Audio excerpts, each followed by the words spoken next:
Why are you here? That's what we want to talk about today. We got to look at what makes you really do what you do. Everything on earth has a purpose, and you do too. That purpose provides an inner drive that once you tap into it can give your life immense fulfillment. It'll also give you certainty. Because right now we're in a world that's changing so rapidly that virtually every time you turn around, you hear about something else that's changing. And I personally get to deal with hundreds of thousands of people per year. I see about 250 to 300,000 people a year in my live programs. And I hear so much excitement, and I also hear so much fear about the pace of change. I mean, we've all talked about changes happening so rapidly now and paradigm shifts. All that stuff has become so overused at this point that we've become numb to it. But it's true. Never in the history of the world have things changed so rapidly. So you need to find something that's eternal inside of yourself, that no matter what changes on the surface, this part of you does not change. It's the part you come back to, the part that guides you, the part that really makes you fulfilled.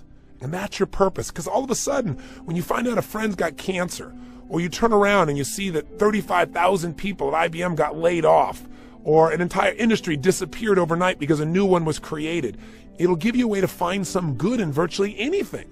Your purpose is available to you at any moment in your life, but you got to know what it is. Before we get into it, let me back up a little bit here. Okay, I have a good friend who's one of the most successful financial people in the country. He works in all these financial markets. He's an incredibly successful businessman, and I know he's working very hard right now on a goal. And I went to visit him recently, and boy, he's working hard, and he's going to achieve that goal, but when the goal's finally there, then he's going to be happy. And I thought, no. Each moment we've got to be able to find some sense of meaning for our lives, something that is significant, something that is useful. And we all know this is not a new conversation, but as your coach and as your friend in these tapes, I'd like to draw your attention to some things that maybe you already know but haven't thought about for a while. Maybe get you to put some of your focus into the most important area of life, which is enhancing meaning. See, all of us in life have to have a reason to be here. If all you're doing out there is going out and trying to achieve goals, and then you achieve them, then I'm sure you've run into that trip-up wire that says, okay, I've achieved the goal, and now what? Right? You achieve the goal, and your brain says, is this all there is? See, the purpose of a goal, as I've shared with you so many times, is not to achieve the goal. The purpose of the goal is what it makes of us as people, who we become. Ultimately, though, we have to have a sense that who we even have become has some kind of meaning. Without that, there's not a reason to live. There's not a reason to get up. There's not a reason to go out there and make it happen. What's really controlling this man's life is fear. When people say they're cynical or they're pessimistic, what they're really screaming out to you is, I'm scared out of my mind. I'm afraid to dream again. I'm afraid to think about what's possible. I'm afraid to really put myself on the line and say, I'm going to go for something. I'm going to stand for something. I'm going to put myself on the line in a relationship or my business or my vision to make a difference in the world. Because you know what? Maybe at one time this person did that. Maybe they tried it several times and it didn't work and they got pain and pain and pain. Pretty soon they didn't want the pain, so they stopped dreaming. They stopped envisioning. They stopped coming up with meaning. Instead, they try to keep themselves away from the pain by saying, well, there's no meaning in it all anyway. But unfortunately, that gives you the ultimate pain because it gives you a life without meaning. And no one can live a life that's fulfilled without a sense of meaning. See, we've been put here for a reason. The question is why? And the answer, I think, is different for every one of us. It's different for me than it is for you, and yet it's the same. Every one of us has been put here. Every one of us is unique and different and special. And I believe our Creator, if I may use the word God, if I may, God has put you here for a reason. The question is, what is it? God does not create things without a purpose. Everything on earth serves a purpose. Why are you here? What are you here to do? What are you here to become, to create, and to give? These are some of the most significant questions that you can answer in your life. And even when you answer them, I'm sure that as your life expands, you'll come up with better answers as you get more experience and you get closer in touch with your own innermost being and maybe closer in touch with your Creator as well. You say, Tony, where are you going with this? I'm really going to the essence of giving your life what you deserve, which is knowing that there are no mistakes, knowing that every little thing you do has a consequence. It can be a positive consequences if you choose it. The most powerful thing that has consequence in your life, though, is the thing we talk about so often, but I got to say it again, and that is what's really ultimately shaping our lives are our decisions. The first decision is a decision about what to focus on. Where your focus goes is going to determine how you think, how you feel, what you do, ultimately what your life turns out like, what you're able to contribute. The bottom line is we must find an empowering focus out of any situation. The second decision that shapes our life and the meaning of our lives are the decisions that we make about what something means. Meaning is ultimately something we determine. That's the exciting part about it, and that's the scary part about it. And the third decision, of course, is what are you going to do when something happens? See, so much of the fear that we see in life comes from the fact that most of us don't feel like we're in control. We're running around trying to control all the events of our lives. And every single one of us is going to experience multiple situations in our life, no matter how skillful we are, where we cannot control the event. Where it's just not something that we can control because we didn't initiate it. Anytime you're dealing with other people, this is going to happen. Anytime you're dealing with Mother Nature, this is going to happen. Most of us in life are so afraid something's going to happen that we can't control, and therefore we're going to get pain, that we try to avoid those things we can't control. We try to shape our lives, where we spend our time, who we spend our time with, what we do, by environments that we feel really comfortable in, where we feel like we're really in control in them. But what that does is it limits the shape and quality of our lives. We've got to be willing to put ourselves out there to discover what we're really capable of when we're put in environments when we don't know what to do, when we don't know what things mean, when we're not sure. It's in those environments that we grow the most. It's in those environments that we discover more of our true purpose as human beings. It's there that our character is shaped. You know, so many times we set goals or we have dreams or we have plans and we work our tail off and it doesn't come out the way we want. And a lot of people come out of those situations disillusioned or angry or resentful or frustrated. They look for someone to blame. But you know, sometimes I really truly believe that not getting your goal is part of the design. It's part of the game plan, causing you to dig inside and discover more of yourself, to really begin to use your real capacity as a human being, those traits that are within you that only expand when they're challenged, when demands are made upon them. You know, I truly believe that God is not so much interested in our convenience as he is in our character. You know, and I also believe that because something hasn't happened right away when you wanted it and designed it didn't work out, doesn't mean it's not going to happen. It's really a test of how committed are you. It's really a test designed to make you become more. God's delays are not God's denials. Unless you give up, of course. If you don't do your part, then of course whatever you've envisioned will never come to be. But we have to be willing to continue to put ourselves forth and know that events will show up that we can't control. So let me ask you a question. You go, okay, I understand all this, Tony, but how do you ever have a sense of certainty in a world that's changing all the time, where you set goals, you do all the right things, and it still doesn't always turn out right? How do you live in a world where suddenly something can happen? It could take away your whole business, or, you know, a storm could come and take away your home, or some calamity could happen to your personal family, or a disease could hit, or someone could die. How do you deal with all that? And the answer is, you have to know the one thing you can control is not events. What you control is what things mean to you. And therein comes the secret to life. Because no matter what happens in your life, the meaning of what has happened is yours. You get to determine it as long as you're conscious and you don't allow the people around you to teach you what to think. And as long as you don't just go on automatic pilot and allow your nervous system to make up connections that are false. Let me give you an example of what happens to people. Certainly by now you realize that what you do as a human being is primarily driven by your need to avoid pain and your desire for pleasure, right? But see, all of us have learned through life that certain things mean more pain than others.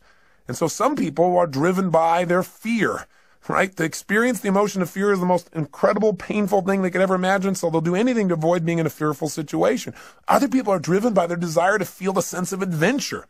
Obviously, they make decisions differently. They focus on different things in life. They can walk in the same room as someone who lives in fear, and they're going to notice different things. They're going to want to sit in a different place. They're going to want to try a different kind of vacation than someone who's trying to focus on how to be secure. What drives you? Are you driven by guilt? Are you driven by your past? When we use the word driven, the word drive, it really means to guide, to control, or to direct something. So what's guiding you? What's controlling you? What's directing your behavior? What's directing your focus? What's directing the meaning you're pulling from your life? What is it? Is it your parents? Is it the competition you have with somebody else? Is it wanting to prove somebody wrong? Is it your desire to contribute? Is it your desire for joy or happiness? Or is it a sense of purpose that's driving you? A sense there's something out there for you to do. There's something you're designed to evolve into, to become, to share, to give, to create. You don't even know what it is. But you're willing to trust that each day more of it's going to come out. See, whatever drives you That's what's shaping your life. And the challenge is that most of us never consciously decide what we're going to have drive our life. See, we're not stimulus response animals, but we can be stimulus response animals. Our nervous systems are designed to help us. They're designed to be a source of decision making. They're designed to help us very quickly when we have an experience, figure out what is the source of that pain so we can avoid it in the future. What is that source of that pleasure so we can have more of it in the future? But when we don't think things through, when we don't think things through in an empowering way, when we don't have faith that there's a higher meaning, we tend to settle like animals for the lowest meaning that we can find. Well, this is happening because I'm a bad person. This is happening because there's something wrong with me. This is happening because I'm just destined to fail. Or worse, very often in life, we don't even consciously think things through. Our nervous system just makes quick decisions. Hey, every moment you're alive, whenever you have a significant amount of pain, your brain says, hey, what is the source of this pain?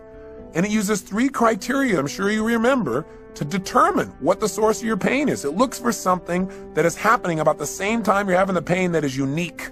Because after all, you weren't feeling pain a moment ago. You got pain now. What's unique about this situation? It looks for something that is recent. Something's happening about the same time you have the pain. And it also looks for something that is consistent, something that whenever you've had pain in the past, this has also been a factor in that situation. Let me tell you how these 3 criteria can help you. You go out one day when you're a child and you touch a hot stove. You feel some pain, you pull it back.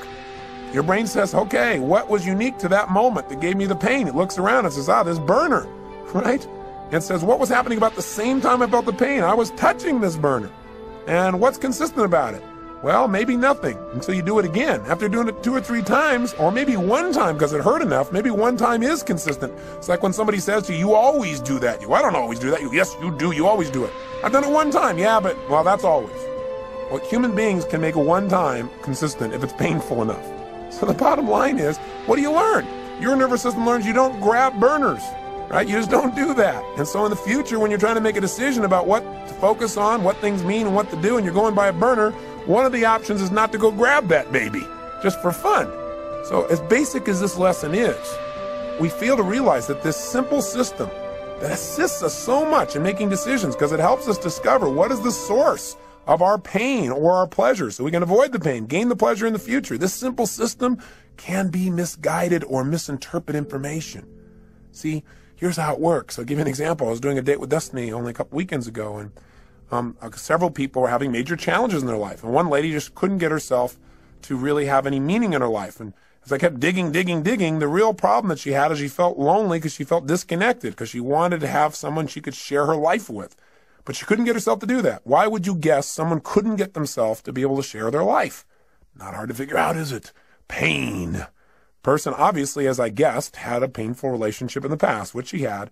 It was so painful that she'd linked up in her head that marriage, because she'd had a previous one that was painful, equals death. Well, that'd kind of keep you away from getting into a closer relationship, right? How did her brain do that? Well, she said she was in this relationship. It was so great. But after they got married, this man became physically abusive, verbally abusive. He basically did everything he could to control every aspect of her life. And the worst thing of all, when she finally developed the courage to divorce this man, he threatened not only her life, but he also threatened their own son's life. Now, when that happened, she got linked up. Marriage equals death to not only me, but potential loss of the life of my child. That's even more than the loss of her own life for her. Well, it's not too hard to figure out that if your brain says, why am I feeling this ultimate pain? And it looks for something unique and says, well, because I'm married. And then it looks around and says, what was happening about the same time I felt the pain? Marriage. And you say, what was consistent during the pain? You go, marriage. Pretty soon you're going to avoid marriage, but it doesn't stop there. Her brain also linked up that the cause of her pain was something else too, men. Because after all, what was unique? I had this man around. I was married to a man, right? And then secondly, what else was going on? Well, about the same time I was feeling the pain, I was with this man. And sure enough, what was recent? This man. Right about the time I had the pain, he was there every time. So sure enough, all of a sudden she's avoiding all men. But it didn't stop there. She also linked up that the reason she felt this pain was because she trusted. So as a result, her brain linked up unconsciously, if you trust, then you will die. Now, I would say to you the opposite is true. If you don't trust, if you don't have faith, then you instantly die internally. You may not die physically, but you die emotionally. Because anything that's worth living in life requires faith. It requires trusting. It requires knowing that you can get out of the chair and walk on this floor And when you step out on the floor, you don't stop and have to analyze, can I do this? And you don't weigh everything and think about your weight and the structure of the floor and what's underneath it. You just trust. Otherwise, you'd be immobilized. You have to trust to drive a car. You have to have faith to enter a relationship. You have faith to start a business. You have to have faith when all of a sudden somebody at this company says these 35,000 people are gone. You have to have faith that if you're one of those 35,000, that there is a better plan for you and that you will now act on that faith and take action and find that better plan, that better solution for your life. You must have that. When you lose trust, you lose meaning. When you lose meaning, you lose your life. Again, maybe not physically, but certainly emotionally. And when you lose it emotionally, the physical loss of life often is not that far behind. Medical researchers are now proving that the mind-body connection is not some psychobabble, but a physical reality, that the way we think and the way we feel about our lives affects us physically. In fact, Dr. Chopra recently shared with me that there is a new study that was done in the state of Massachusetts where they began to study what causes someone to die of their first heart attack before the age of 50, where they never get another chance. In other words, what was the number one risk factor they wanted to know? And they assumed that what would cause someone to die from just their very first heart attack, never get another chance, would be a person just had so much cholesterol in their body wasn't able to recover. And they found out that was not the number one risk factor. Then they thought, well, maybe they had diabetes. Maybe it was more of a genetic factor. They once again disproved that theory. What the Department of Health, Education, and Welfare for the state of Massachusetts states in their article clearly is the most important risk factor to determine that you will die of your first heart attack and not get a second chance is what they call job dissatisfaction. You got to have a deeper meaning for your life than, oh, I'm on that grindstone again, or I'm on that treadmill. No wonder most people in life turn to alcohol or drugs or television. And even then they can't find something to entertain themselves. Even then they don't sense any fulfillment because distraction does not create a life of significance.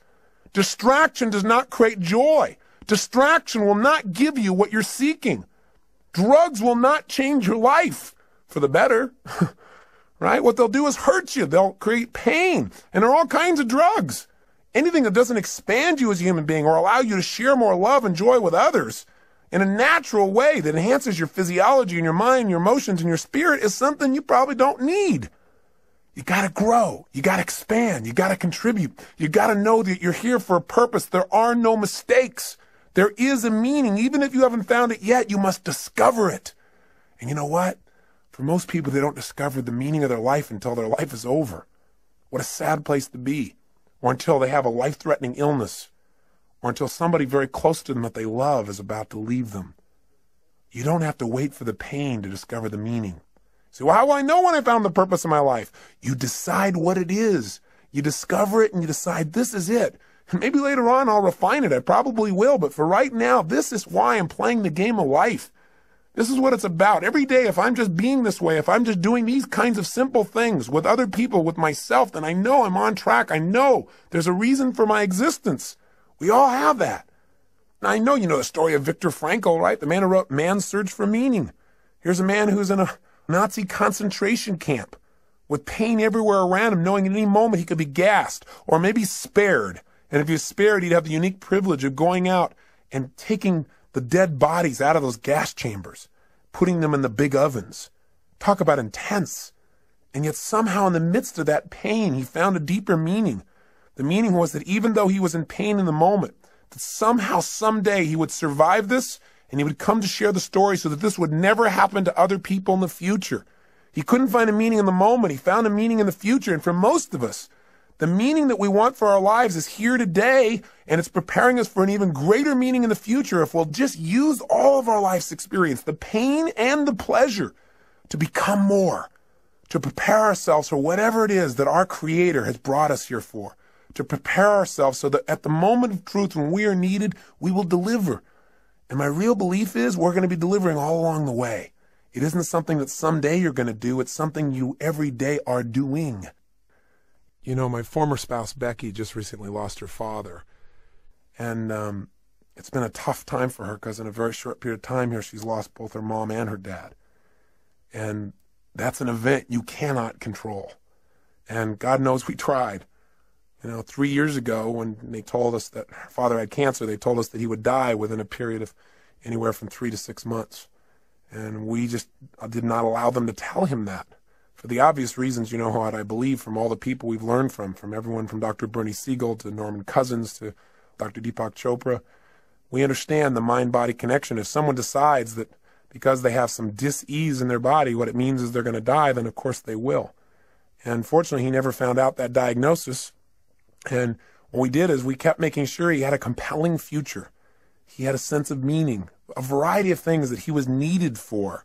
And it was amazing how he physically responded. We had a trip scheduled for him to go to Fiji on, which he went on, and talked to him about how we needed his help with our resort there and helping some of the Fijians in the garden, because the garden for him created so much meaning in his life. It's about supporting, about nurturing, about helping life along a little bit. And so that he was excited about, and things we wanted him to do with his grandkids. And so we kept giving him compelling futures. And sure enough, 3 months went by, he was healthy. 6 months went by, he was healthy. A year went by. And through a variety of interventions, pretty soon he seemed to be better, until just recently when we started getting phone calls from his neighbors. He lived up in a place called Rand, Colorado, a little town with 14 people in it that he's been a major part of for years and years. And they started to call us and tell us that they didn't think he could take care of himself anymore. So we flew out and brought him back here. And the first few days, he was in phenomenal shape. It was like he was completely restored, being around the grandkids and being in the environment. He was all excited to share about things that happened in his little town of Rand that he helped to create there, all about the calves that he helped to deliver, and about the planting season and how they're helping people through the winter and some of the stories they've been telling. And he was just totally alive. And then we took him to doctors for a series of tests. They said they wanted to keep him overnight. The next day we called and I spoke to his main doctor, and he said it looks like he just has a form of meningitis. So he said that'll be really easily treatable and he should be okay. And he said, don't worry.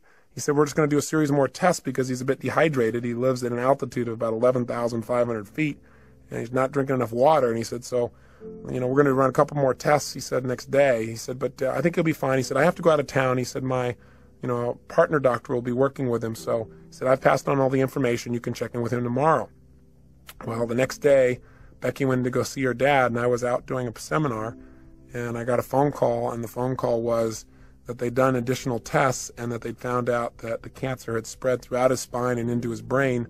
And while it wasn't treatable before, when they told us 3 years ago, it's certainly not treatable now, and that they thought he would die within weeks. The worst part was, though, that they also told this to him before they told it to Becky. So he had no one there to support him through the process or to give him other options. When I found this out, I became so angry with the doctors because I focused on how he'd violated what we asked him to do, and how the other doctors should have told his partner doctor not to tell him yet, to allow us to talk to him, to prepare him for the situation. That it was so harsh, it was so unfair, and the meaning of it was that it was going to really harm him, that all of a sudden he would give up hope. And what I wanted to do was lash out. Unfortunately, I didn't lash out. Instead, I started to focus on what's happening to Cecil, what can I do? So went to go see him and talk to him, and it was unbelievable. He looked like he just aged 10 years in a day. Because what had happened is he had no future. There was no purpose in fighting the pain or trying to make things happen or, trying to tell stories or do anything, because after all, you're going to die anyway soon. And that was kind of the way he was interpreting it. And sure enough, no matter what we said, he just didn't seem to respond. He just seemed to go into a total stupor. And for the next day and a half or so, he just sat in a corner. And he really didn't say very much or communicate very much. He just said not to bother with him, that he was fine. But he didn't open up emotionally. And I just sat down with him, and I cried, and I told him how much I loved him and how much Becky loved him and how he needed to share with us what he was really feeling, because holding that back wasn't protecting us from pain. We just felt separate from him. And that he could choose what this was going to mean for his life. The doctors had told us 3 years ago that he was going to die within a matter of months then. And here he was 3 years later. I said, what if you would have just sat around for 3 years in this little corner doing nothing because you thought you were going to die any day or any week? I said, that'd be pretty crazy, huh? And he started to laugh. And I said, look at this. I said, you can't just sit off in this corner. Hey, you might die tomorrow. You might die in 6 weeks. You might die in 6 months. You might die in 6 years. You might die in 10 or 20 years and really screw these people's brains up. I said, it doesn't matter how long you're going to live. What's going to matter is how you're going to live while you're here. And I said, you've lived an incredible life. In World War II, you were a pilot, You were a businessman. Now you're this guy who's touching this little town up in Colorado where everybody knows you and cares about you and loves you because you love them. I said, you've raised these incredible kids. I said, if you're going to go out in style. Go out because you decided to go out in an energy that you want to, where you really enjoy your life. Don't just shut down because somebody told you your life's over because you buy into it. Don't do it. And then he said, well, you know, Tony, he said, the truth is, I'm not afraid to die. And he said, everything you said is true. He said, you know, my life has been so rich. And he says, I feel like, you know, I've lived my purpose now. You know, I look around and I see my kids and I see what they're like as people, and I see what I've done, and I think maybe it's time for me to go now. And I said, listen, if you're deciding to do that because you really want to go, I said, then, you know, I love you. I mean, he said, you know, I'm going to cry, and I'm not going to try and keep you here, and neither is Beck, because we love you. I said, but at the same time, don't leave because somebody tells you it's time to go. He said, well, I don't know. I said, well, when it's time to go, you'll know.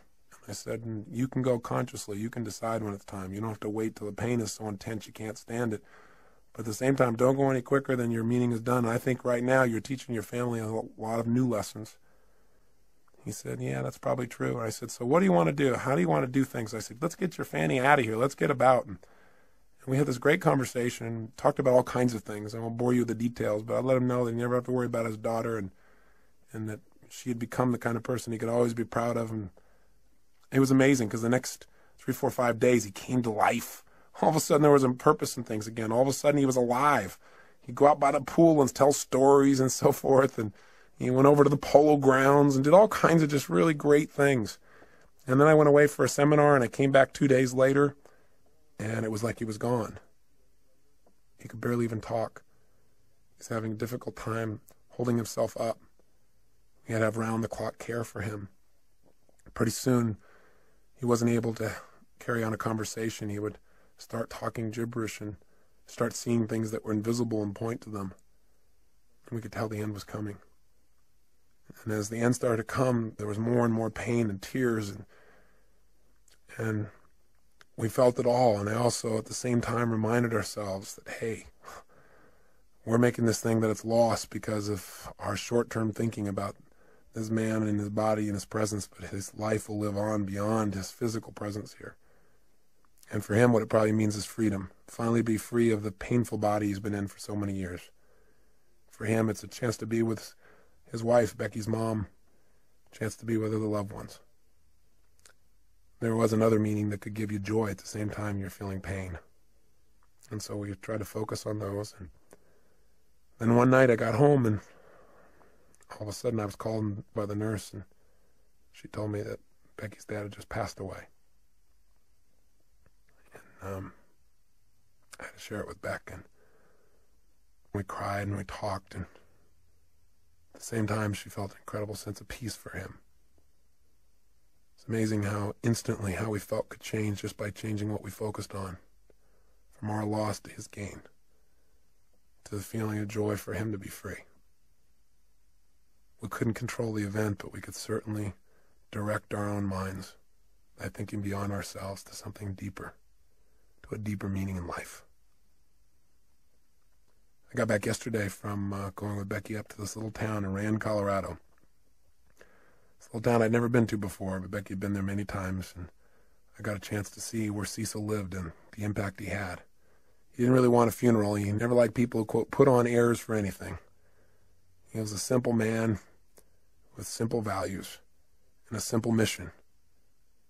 And when I got there, I looked around, and he never explicitly said what the mission of his life was, the purpose of his life. But in a town of 14 people, and we went out to this gravesite to put his body into the ground, and suddenly person after person started showing up. We knew all 14 people would be there because we knew he'd touched them all. They all loved him. He was the storyteller. He was the man who took an old car years ago and painted it black and white and put a star on the side and put a dome in the inside with glasses and made it look like a police car, so that when people came running through this little town, which consists of about 7 or 8 buildings, that they might slow down. His house was called the Rand Yacht Club because he invited everybody up for coffee every single morning, at least 300 days a year. Figured out how he could tell them a story and cheer them up. He used to run a little restaurant there called the Liar's Lair. The reason was because he had people, he'd tell people stories, and he'd tell the wildest tales and get people to believe them. Sure enough, after about 10 or 15 years, they began to realize that some of these things were stories. And they all laughed as they told me stories about this incredible man who touched their lives. But when we got to the gravesite, not only did 14 people show up, but in this little town that's 4 hours outside of Denver, people came from all over. People came from Wyoming. People came from Denver. Pretty soon there were 100 people at a gravesite where there's not supposed to be a service to honor a man who touched their lives. And so we said, we weren't having a formal service because that's not what he wanted, but before we put his body in the ground, does anybody like to say anything? And they all talked about how he touched them, how their life was greater because he was such a loving soul, that his smile had touched them, that his stories had touched them, that just his manner, that he was a lover of people and animals, that because he'd been in this town, their lives would never be the same. And people who'd come through the town just for a day, just his little kindness. He was a man who said, if you can't say something nice about somebody, don't say anything at all. He never said a negative word about anybody. In fact, one man, probably the most telling tale of this man's life, he said, Cecil's the kind of guy, he said, I sat down one day with him and said, what are you doing about all those rodents that keep stealing all our animals? Are you poisoning them? Or are you shooting them? Are you trapping them? Are you killing them? What are you doing? He said, because they're taking all my stuff. And Cecil said, no, he said, I just plant twice as much. I thought, what a life. What a man. See, his life was his mission. His mission was real simple. Love people, love animals, love beings. Make the world a little bit better by just being nice. He lived a life of significance, one that had meaning. He didn't go out and change everything on earth. He didn't make $1 billion. He doesn't have people writing him up everywhere, but he changed people's lives. And he died in his sleep, out of pain, the day he decided to go. And he created in his family a greater sense of courage to look at life in a new way, and a greater sense of dedication to give even more. He added to our drive. He added to our commitment to be givers in life, as he was to any soul who had the privilege of coming across his path.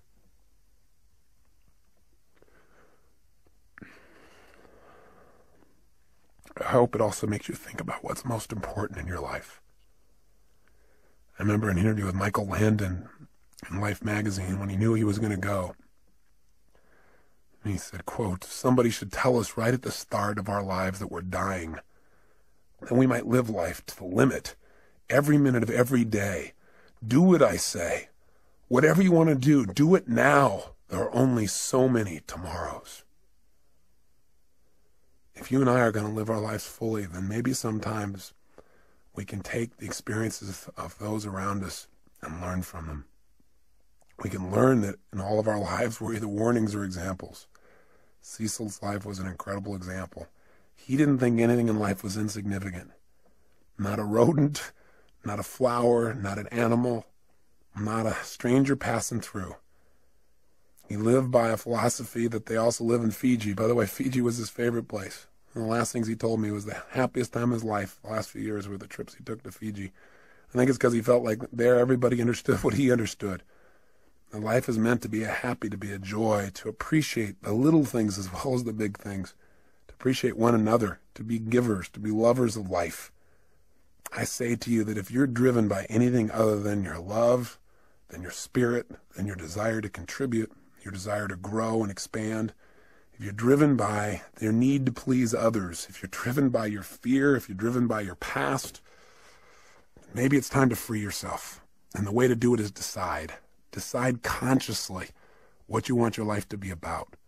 Decide consciously what's the purpose of your life. Something simple. Something you can live every single day. I think that when I look at people's lives and I see the people who are having so much difficulty, I think the number one reason why people fail to experience joy in life, experience life as a win, is not because their life isn't a win, because the win can be just reaching out and touching somebody around you. The win can be just telling somebody that you love them. The win can be taking care of your body, God's temple. The win can be stopping and feeling grateful. The win can be anywhere. You don't have to land on the moon to have the win, and you can enjoy landing on the moon too. But how much better to enjoy the process? Because we're going to spend most of our life in process towards the achievement of goals. Now, I'm not saying don't go do things, and I'm not saying don't have grand schemes and dreams, and I'm not saying don't do those, because our lives are better because people have dreamed huge dreams and they've made them happen. But I'm saying don't do it at the expense of not appreciating what's true along the way. And What Cecil's reminded us of is all those little things that are so, so important. And we've always believed they're important. I feel like we've always lived that they're important, but I just want to redouble the effort. It's part of my commitment to him. And so in his honor, I challenge you to do the same. I challenge you to hold yourself to a higher standard. I challenge you to realize that you're here for a purpose. There's something for you to do and be here for yourself and for others. You can't just do for others and not do for yourself, or you won't be here. So this is really designed to get you to ask yourself, are you being efficient? Or are you being effective in your life? There's a big difference. If you're being efficient, then what you're doing is you're doing things right. But if you're being effective, you're doing the right things. Are you doing the things that are going to give you the most joy in your life? Why are you doing what you're doing? And where is it taking you? You know, we all need to have what I call a code of conduct, a set of standards we hold ourselves to every day about how we're going to be as people, the kinds of states we're going to live in, because it's out of those states that we affect everyone around us. Just stop and think about what's most important. Think about why you're here. What's the purpose of your life? Step out of the moment and into eternity.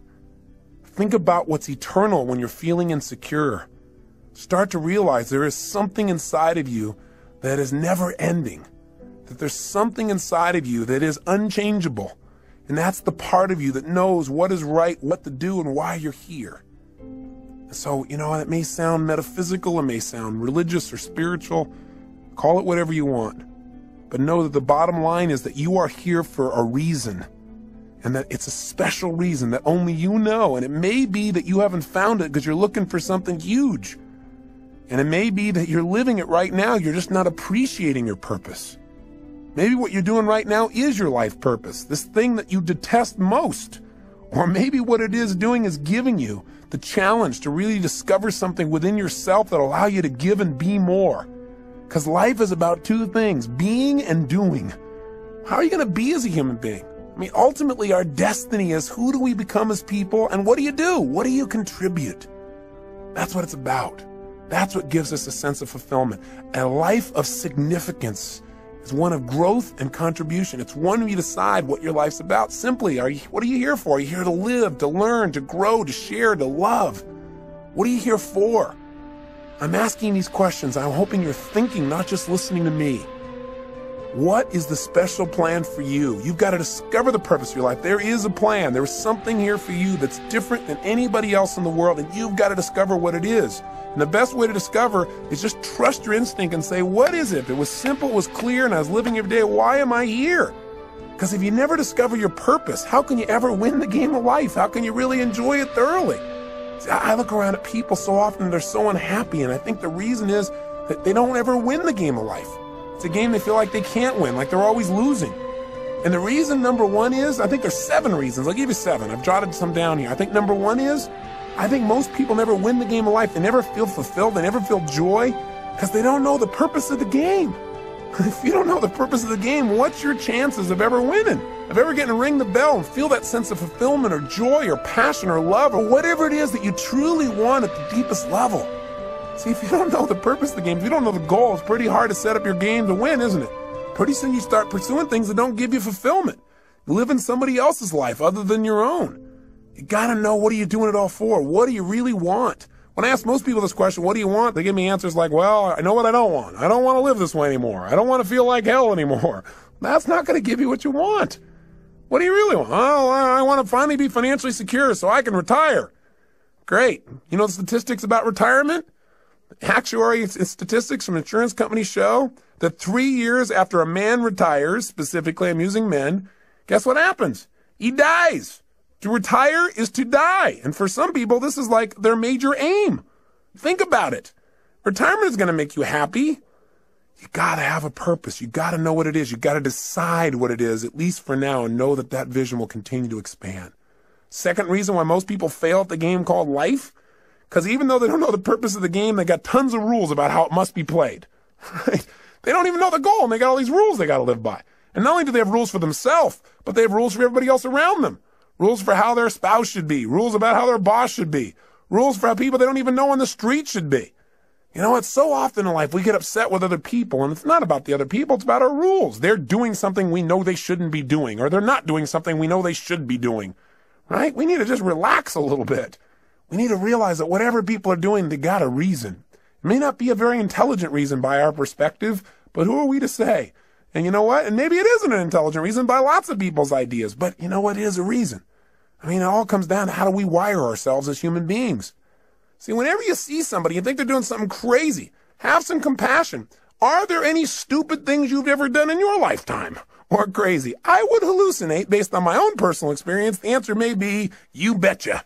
And the bottom line is, we got to understand that things are going on that we don't understand with people. I remember one time I was talking to Stephen Covey about times where we misinterpreted people's behavior, and he told me about this time when he got on a subway, and this man walked in and brought on a bunch of his kids, and they were just running rampant, screaming, yelling, making noise, creating havoc. And, you know, Stephen's more of a mellow, centered kind of guy. He doesn't like that kind of environment, even on the subway. And the bottom line is, you know, he didn't want to say anything, but he found himself getting more and more irritated. And the man seemed to be just ignoring the kids, like, you know, it didn't even matter what they were doing. So he found himself finally to the point where he actually spoke up. So Stephen turned to him and said, you know, do you think you might want to do something about these children? And the man looked at him and said, oh, yeah, I guess I should, huh? He said, we just got back from the hospital. Their mother just died. He said, I just don't think they know how to deal with it. He said, quite honestly, neither do I. Stephen said he felt like absolute garbage. And he said it made him from then on realize whatever's going on, there may be something else going on as well. It made him have compassion. It gave him fewer rules for other people in his life. Not a bad idea. But we were talking about people that don't succeed in life, and why don't they succeed? One, they don't know the purpose of the game. Two, they got tons of rules even though they don't have the purpose. How'd you like to be in a game, and you're trying to win, and you don't know the goal, and you got a zillion rules you got to live by? That'd be pretty frustrating, wouldn't it? Well, add step 3 to it. Here's the third reason people fail to win the game of life, and that is because their rules are in conflict. We've got all these different special rules where we contradict ourselves, where in one situation you're supposed to be one way, and in another situation you're supposed to be totally different in order to be effective. See, if you got a bunch of rules in conflict, which most of us do, you're going to have pain. You're going to have frustrations in your life. Here's the fourth reason why most people don't win the game of life. Because even when the person plays by the rules, they don't always win. In other words, you do everything right, you don't always get rewarded. You give your all. You put your heart and soul on the line. You do everything right, and still sometimes it rains on your parade. Sometimes, you know, a storm comes down and beats the death out of your crop. All of a sudden, you're in the Midwest, and the flood comes and destroys all you've worked on. You know, that kind of messes your brain a little bit. You start saying, hey, you know, why even try? There's no meaning in this. Everything I do is for naught. That's worthless. Not realizing there's a deeper meaning. There's a meaning beyond the moment. That what's happening in this life right now, this event you can't control, whether it's the loss of a father as Becky has gone through and a father-in-law as I have, or the loss of a business, or anything that seems to be a loss, is a gain if you ask yourself, how can I use this? What else can this mean? If I can't use it today, how will I use this someday? How can I turn this into opportunity? How can I make myself more? How can I use this pain to sculpt my soul? What can I do right now to move myself forward? These are the kinds of questions that will support you instead of woe is me, why this have to happen? You'll never get an answer to those. Those questions will leave you in an endless loop. Here's the fifth reason why most people fail in the game called life. Sometimes you break the rules and you win. Oh my gosh. You do something you know isn't right. You do something you know you shouldn't do, something that's against your own values, against your own way of doing things, and you get pleasure. And your brain goes, hey, maybe there's some new rules out here. Maybe I don't have to live by these rules. After all, when I worked my butt off and did everything right and held myself to this high standard, I got pain, I break the rule, and I got pleasure. Maybe this is how it's really wired. Maybe I ought to just take a look at life being this way. You know what it does? It takes you away from your higher purpose. It takes you away from what's most important in your life. And while you might get pleasure in the short term, you give up that sense of dignity within yourself that says you're doing the right thing. That's what causes more people to fail in life than I think almost anything else. Because the ultimate pleasure in life requires sometimes short-term pain to get to it. And that ultimate pleasure is who you become, what you contribute, and the experience of life that you have because of that growth and contribution. The sixth reason why most people fail the game called life is because in order to win this game, you got to work with 5.5 billion other people who all have the wrong rules. They don't know the purpose of the game either, and they are real clear that there are certain rules you must live by. We all have different rules because we've all learned different ways of getting out of pain and into pleasure in life. We got to learn from one another. And finally, the seventh reason why most people fail the game called life is because they think it's a life and death game. And you say, well, it is a life and death game. Well, I'm the first person to agree that this is not a practice session. This is the real thing. That's why we got to live it full on. But if you think everything is life and death every moment, you put so much pressure on yourself that you truly will not live life. You'll live in fear. And that's no life at all. How do you live life and win the game? Well, in spite of all this stuff that sounds so terrible, there are people that seem to be winning, seem to be fulfilled, seem to be making a difference, seem to have a great deal of joy in their life. And they seem to have it consistently. And they're not doing it through drugs or alcohol or distraction. They're doing it through living a life of significance. How have they done it? They do what we do in our Date with Destiny seminar. We accomplish 7 things in that seminar. And I bring it up because I hope you'll take the time and actually come, where we'll get your purpose and your mission statement and your values all in the exact order you ideally need them to be, so you're being pulled in the direction you want instead of being pulled in multiple directions. But for right now, here's what we do. And this is what we're going to start doing on this tape. Is the first thing these people have who succeed or are fulfilled is they've decided what the purpose of the game is, at least for right now. Do you follow me on this? They said, okay, I don't know what the purpose is ultimately, but let me just decide. For right now, the purpose of my life is to what? It's to love and be loved. It's to grow. It's to expand. It's to make a difference. Do this. It's do that. They come up with a purpose, which is what I want you to do at the end of this tape. The start. I know it's not the end all and be all from one tape, but I want to get you started on a mission statement, a purpose statement for your life. You got to have that. If you don't at least have a target, if you don't know what the goal of the game is, you don't know what to decide to do. We have all these choices, all these opportunities. So you don't have to choose between something that's good and bad. You have to choose between something that's good and something that's great. But if you don't know what your purpose is, if you don't know what you value most in life, you can't make an easy decision. All decision making is value clarification. See, if you don't know where you're going, then you can get there by any road because you're not going to know the difference. You know, everything looks like a great opportunity. One of the biggest challenges in life is choosing, focusing your life, deciding what to spend your time on, what to spend your energy on. Having a clear purpose allows you to do that. The second thing you want to do to make your life work, and those who succeed do this, is they have fewer rules. The more rules you have about how people have to be and how life has to be for you to be happy, the less happy you're going to be. See, the happiest people are those people that say, every day above ground is a great day. The happiest people are people who find joy in a smile, joy in adventure, joy in a simple action. So if you can find joy in that area, then all the big things are just a big bonus for you in your life. So when you find yourself starting to react to something that someone else has done, then you might want to ask yourself, how significant is this really, right? Is this so bad? Is it okay for this person to have a different opinion, a different view, a different feeling than me in this area? And in most cases, you might say, yeah, it is. What would you have to believe in order to be upset? That everybody has to live by your rules? Well, maybe in some areas that's real important. Maybe some other areas it's not as significant. You can just let go of it and have a lot less pain. The third thing that people who win the game of life seem to have in common is they've made their rules consistent.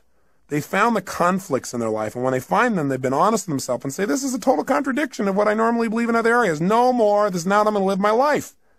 Fourth thing these people do that make them succeed is they give themselves pleasure whenever they win, even when the world doesn't. This is really important. You got to realize that sometimes you'll do everything right and you won't get acknowledged. So what? Acknowledge yourself. You got to catch yourself doing little things right and give yourself the pleasure you deserve. After all, if somebody else tells you, hey, great job, and that makes you feel good, it's not them saying great job that makes you feel good. It's when they say great job, you stop and say, that means I get to feel good. And you send a little neurotransmitter that allows yourself to feel the pleasure feeling in your body. Why not just give it to yourself so that you keep yourself on track, so you're always reinforcing good behaviors, excellent behaviors, commitments to your highest values. Fifth thing these people have in common is when they screw up, when they don't do things right, when they violate their own values, when they violate their own sense of purpose in life, they give themselves a short burst of pain. They say, hey, this is not who I am. I stand for more. They don't wait for the world to have to give them pain. That's why they're on track. The sixth thing that these people that win have in common is that they know that everybody in life has different rules. And so when they get in a relationship with people, they know they've got to have other people in their life to help succeed in a particular area, they try to find out their rules. Because if you know what's most important to people, if you know what their rules for life are, what their musts are in life, it's a lot easier. And lastly, people who succeed in life, they've learned that life has a purpose, but they also at the same time don't take life too seriously. They don't take themselves too seriously. What's that old funny metaphor? Why do angels fly? Because they take themselves lightly, right? The bottom line is we've got to look at life in a different way. Now, with all this conversation we've had here about purpose, what are you and I going to do right now so that you have a greater sense of meaning? Well, one is, I don't need you to just go out and create this grandiose purpose. and write pages and pages and pages. I think that the simplest things can be the most powerful things. So if you can now, close your eyes and think about what you want to be when you were going to grow up. Go back to a time when you were 5, 6, 7, 8, 9, 10 years old. What'd you want to be back then? What'd you want to do? Who were your role models? And why did you want to be that? Think about it just for a second in your head as I'm saying this. If you might want to write a few of these things down. In fact, pretty soon you're definitely going to want to write things down. So it might be good to stop the tape right here and just think about what your purpose is and pull out a piece of paper and a pen or a little computer and let's work together on this for a second. What were some of the things you wanted to be when you were growing up, when you were a little kid? I remember one of the first things I wanted to be was an archaeologist. Now, whatever you wanted to be, here's the question I want to ask you. Why did you want to be that? In other words, what was the feeling you were hoping to get from that? What were the sensations? What were you wanting to be and do? What were you wanting to get from that? And when I think back and I think about what I really want to be as an archaeologist is I wanted to discover things. I mean, that was the biggest thing. I wanted to discover things that had not been discovered before, something new, something unique, something different. And I wanted to share that with people. I wanted to be a person who went out and discovered and then shared that discovery with others. And you know what's interesting? I'm doing that today. I'm just not sticking my head in the sand and doing it. I'm doing it by sticking my head in other people's brains and finding out what makes them tick and find out what makes me tick and then sharing some of that. But that feeling, that same feeling that I wanted then, I found a way to do it today in a new way. And so I challenge you to think about what was it you really wanted from that. Then think of something else you wanted to be when you're growing up. I wanted to also be a police artist later on. Remember that? You know, those guys that draw those pictures, you know, and show people and catch the bad guys. And why did I want to do that? What did I want to get from that? Oh gosh, thought about it. I said, well, I wanted to create. I wanted to be creative, and I wanted to help people. I wanted to help people do the right things. I wanted to get people out of their pain. I wanted to catch the bad guys, but most importantly, I wanted to create and help people. And guess what? I found a way to do that today, different than I originally thought, but the same purpose is there. Now, maybe it's not the same purpose for you for all the things you want to do. Maybe they have a common thread, or maybe they're different threads that are important. What else did you want to be when you're growing up, and why did you want it? What feelings did you hope it would give you? What did you hope would come from it? Think for a second. I'll give you another one of mine while you're thinking, try and trigger you.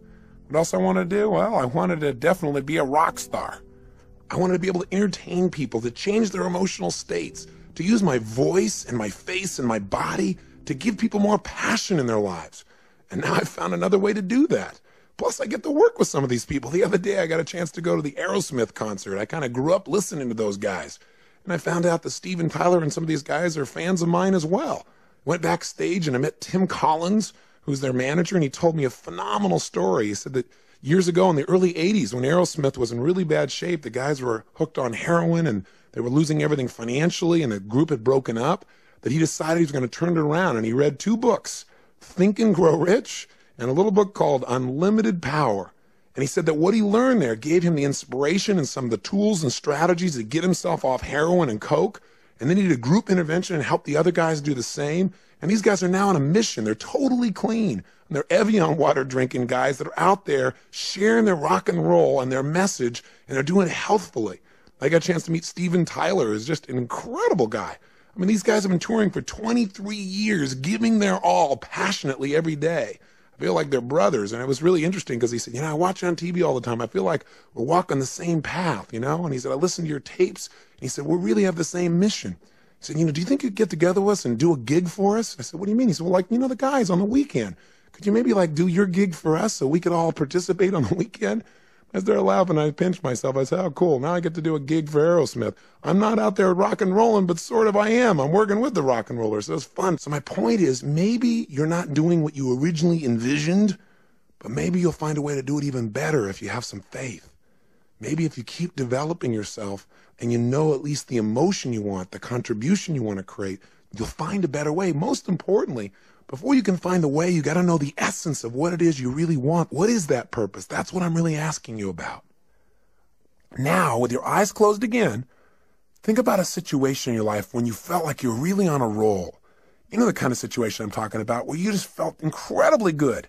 You had great feelings, where things were just flowing and things were effortless. When you thought to yourself, wow, I love this. This is what life's about. I love this. This is it. This is it. This is what life is really about. Can you remember a time like that in your life at any age, young or old, where you really felt like you're in that flow? You thought, this is it. This is what life's about. Think of a situation like that right now. Remember that time. Step back into your mind, back into your body like you were then. And look through your own eyes as you were then when you felt like this is what life's about, and see what you saw. Hear what you heard. What were you doing? What were you feeling? What were the states you were in? What were you experiencing? Yeah, think about it. And tell me, what is it? And was there anything in common with this, with some of the other things you wanted to have in your life, the feelings you wanted to have? Maybe you wanted to grow or create or contribute or discover or expand or challenge. What is it? Love.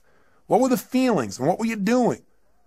And then when you get a sense of what that was, then think about this. Think of another situation in your life. Think of a second one when you felt like you were on a roll at some other point in your life, when things were flowing, when you felt this is it, this is what life's about. I love this. Think of another time like that and step into that situation as well. Step into it right now. As you step in that situation, look around, see what you saw then, hear what you heard then, feel what you were feeling then. What was happening in that moment? Not just what you were doing. Notice what you were doing. Were you creating or writing or speaking or communicating or manufacturing something or studying or learning? And what were you doing? But also, how were you feeling? What were the states you're in? And what were you doing for others if they were involved? Were other people involved? What was the process? How were you being and what were you doing? Feel it in your body. Is there anything that is similar between this and the last experience? Or anything about this that's similar between this and the feelings that you wanted from those things you wanted to be when you were going to grow up? That's it. Notice it and capture not only the idea of this, but the feeling as well. Now, one more time, think of something else. Another time at any age when you felt like you were on a major roll. Things were really flowing, when you felt incredible, when you felt like, I love this. This is what life's really about. This is it. Think of another situation like that right now. And as you step into that situation right now, notice, what were you doing? What were you creating? What were you sharing? What were you feeling? And feeling these feelings, think about the purpose of your life. If you were going to say it in a simple phrase, not even paragraphs and paragraphs, simple phrase or a sentence or two, and you're going to write down the purpose of my life is to what? And if you're going to do it, and you're going to have a couple simple criteria. One is it's got to be stated positive. Not the purpose of my life is to stop all the horrible things in the world. No, something positive. Something stated in the positive. And if it was going to be something brief, and if it was going to be something emotionally charged in terms of its words for you, and it has to have how you're going to be as a person and what are you going to do. And it's got to include not just other people, like I'm going to change other people's lives or I'm going to make the world better for other people. You got to be in your own mission statement. You got to be your own purpose statement. You got to be in there too, and other people. Don't just have it, the purpose of my life is for me to be happy, because we're all connected. So if it's you and others, being and doing, brief and short, what is the purpose of your life? What is it? Right now, what comes out of your head? Not the right answer, not the perfect answer, just the answer. The purpose of your life is to be and do what for yourself and others? Just say it out loud.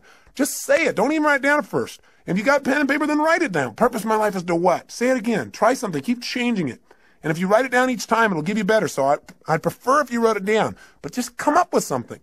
The purpose of my life, for me, Tony Robbins, is to serve God and my fellow man by being a powerful, loving, passionate, outrageous, courageous, strong, playful, crazy example of the unlimited possibilities that God gives when you commit your life to service, when you're really focused on contribution. That's what my life's about. I know what I feel. I can change the words slightly here and there, but I know the essence of my life.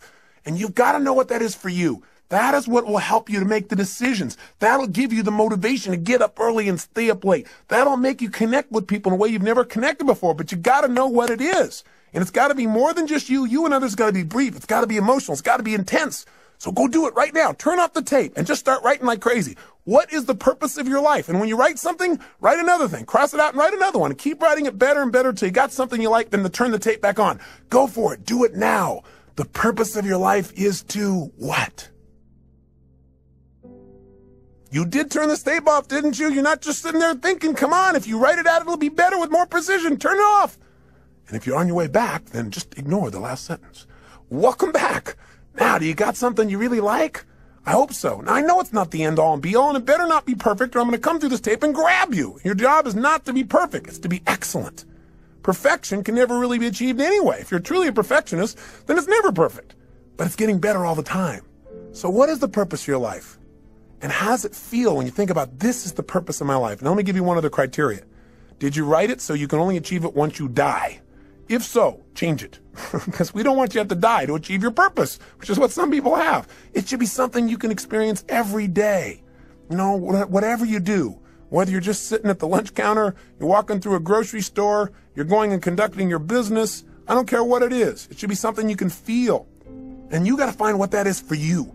And how to language that, at least for now, so you know the goal of the game. With that, your life takes on a whole nother dimension. So as you go out over the next month, try something.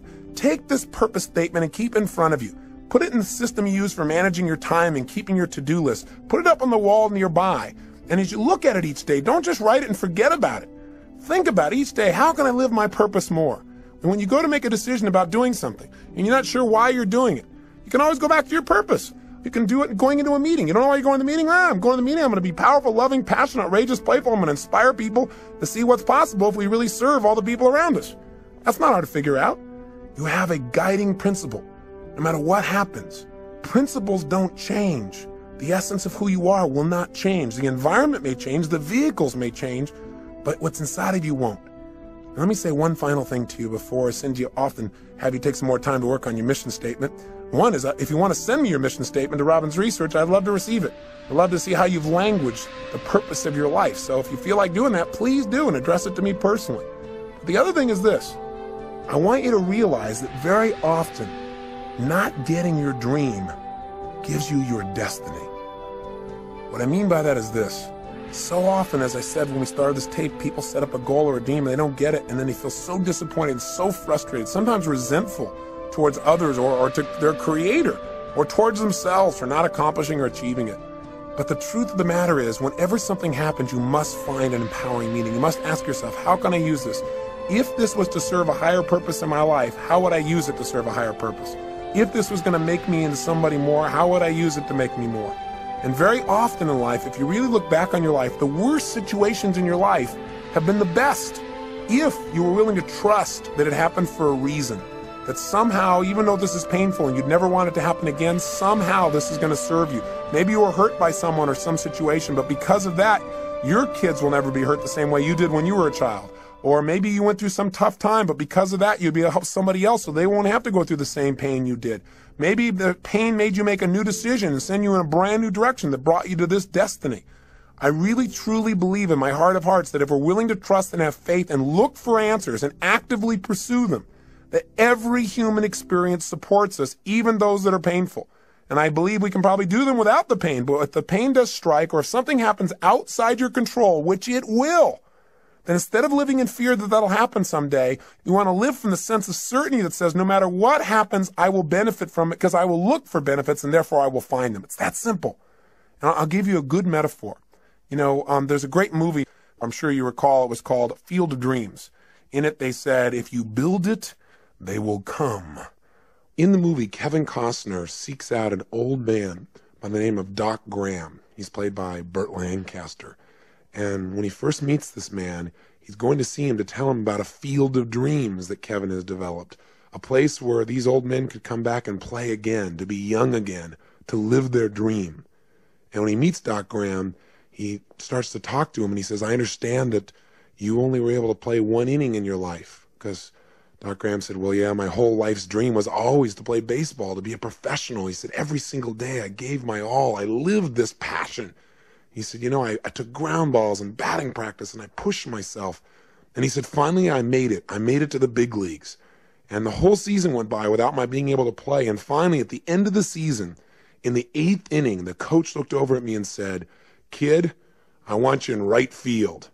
He said, I was so happy. I couldn't believe it. I ran out onto the field. And he said, I stood out there in right field waiting for somebody to hit it to me, waiting for my chance. And nothing happened. Then when we came back in, he said, my turn to bat never came. And the next year, they, without giving me another chance or even giving me a chance, they sent me back to the minor leagues. And he said, I just couldn't take it. I couldn't take going through that again, so I quit.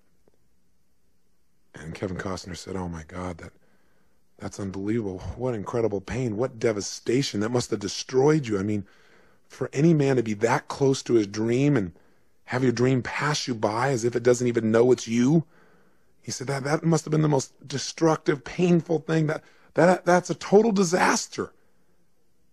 And Moonlight Graham said, no, son. He said, Playing baseball for only 5 minutes was not a disaster. Playing baseball for only 5 minutes was not devastating. What would have been a disaster, what would have been devastating, is if I'd only been a doctor for 5 minutes. You see, if I would have hit that baseball, that might have been the bigger disaster, because then I never would have come to this little town. I never would have saved this man's life, or delivered that little girl, or got to know the people that now are my best friends in the world. He said that would have been a disaster. In other words, sometimes not getting your dream gives you what you really want, what you really need, what you're really destined for. And if that part of the movie didn't give it to you, they followed up with another scene. Finally, there's a chance, Kevin Costner makes arrangements and he said, listen, there's this field of dreams. You can come on it. You can be young again. You can live your dreams still. And he brings Moonlight Graham to the field with all the other players. And when he steps out on the field, he's young again. And he's wearing his uniform, and he can feel the warm sunshine on his body again, and these youthful muscles, and the smell of the fresh-cut grass, and the baseball in his hand. And finally, they're beginning to play, and just as Moonlight Graham is finally stepping into the batter's box, finally he's going to get a chance to get that hit in life, in professional baseball, his dream. Right at that moment, there's a scream in the stands, because Kevin Costner and his brother are having a conversation, and his brother doesn't see these players on the field. He doesn't have the faith to experience the beauty and the joy and the fun and what's right there in front of him. He can't see it because of his lack of faith. And as they're arguing about this, he accidentally turns and knocks Kevin Costner's daughter off the top of the stands. She falls and hits her head, and she starts turning blue. And so all of a sudden they start yelling, oh my God, what are we going to do? We got to save her. She's dying. And all of a sudden Costner says, we need a doctor. And just as he hears those words, Moonlight Graham is about to swing the bat, and he says, I'm a doctor. He starts running full blast to help this child, but all of a sudden he stops. And he looks down, and there in front of him is the foul line. The foul line that divides the field of dreams from the other world. And he knows if he crosses it, he can never go back. He can never live his dream. He doesn't hesitate anymore. He immediately steps across, and he saves the child's life.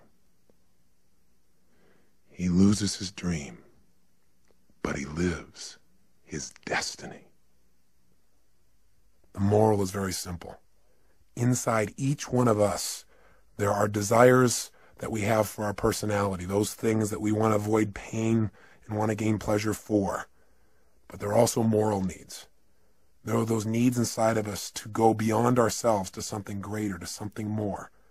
To give of ourselves in a way that maybe we've never given before, maybe a way that won't even be acknowledged, but will give us the greatest sense of fulfillment we've ever dreamed of in our lives. I say to you that if what you've tried so far hasn't worked, all it is preparing you for more. But don't wait for the ultimate day when you save a life. Start saving a life today by enjoying the one you have. Start saving a life today by touching the people around you. Do what Cecil did. Be a person that loves people, animals, beings. Be a person that when things don't go you well, plant twice as much. Be a person who gives more than anybody else gives, and you'll be living your purpose, no matter how you language it. Hold yourself to a higher standard, and someday you'll see something more dramatic, but along the way, you'll enjoy the joy of knowing that you're living your life's purpose today. Isn't that what life's really about? Not waiting till someday, living it today. Hey, I want to thank you for spending this time with me. I am so grateful to God to have the opportunity to connect with you as if we've been friends for years, and we've not even met. But I hope in this time together that you've found some strategies, some tools, and maybe found a piece of yourself, reminded yourself of the truth of how unique and special you are. Not in an egotistical way, but everyone is. Everyone is unique and special in some way, and to think less of yourself is to slap the face of your Creator. You've been given gifts, and it's time to make them real. And Getting the Edge has been about sharing with you some of those tools, and the most important ones are taking that time for yourself. Please do that for yourself consistently. If you did nothing else out of this but that, I promise you, you'll see your future unfold, and you'll hear the whispers of destiny. You'll hear the guidance that's within you. But you got to take time to be alone and do that. If you do it every day, you'll see a change. If you go through that results workshop and just change anything you're not willing to settle for anymore and be honest with yourself. If you take and make those relationships magnificent and not settle in this area either, my God, everything in life changes when you've got someone to share it with that you love. Everyone you've ever been in a relationship with is a bonus to you. It's one of God's great gifts. But if you can find that soulmate, you got everything. And I have to say that for me, finding my soulmate, finding my wife Sage, was the richest day of my life, and every day is richer because of it. I hope for you, my prayer for you, is you find someone like that you have that kind of love for, and they have that kind of love for you. Or if they're there, that you treasure them, and you find a way to make that juicier every single day. If you do that, and on top of it, you energize and alkalize and get that vitality in your body. You master your finances, turn your emotions into your friend, and you find your purpose. And the life you create will be so much greater than your dreams. Your old dreams will seem like cartoons by comparison to the life you're living. And if you're able to make those kinds of changes, you'll be able to stand proud knowing you're the one that did it. But I'll also have a special pride of knowing that maybe I helped in some little way to guide you deeper into connecting with yourself. Because the ultimate edge is connection with yourself, with your Creator, with your friends, with your family, with life itself. And if you do that, then these 7 sessions were certainly well worth both our time. So I wish you well, my friend, and for now I say so long. But I hope I'll see you sometime soon and you'll share with me the story of your success and what you've done. Please email me, write me, or come see me this seminar. I'd love to meet you personally. But until then, make sure that every day is lived to the fullest. Don't settle for less than you can be. Be one of the few who do versus the many who talk. And be sure to live with passion. God bless.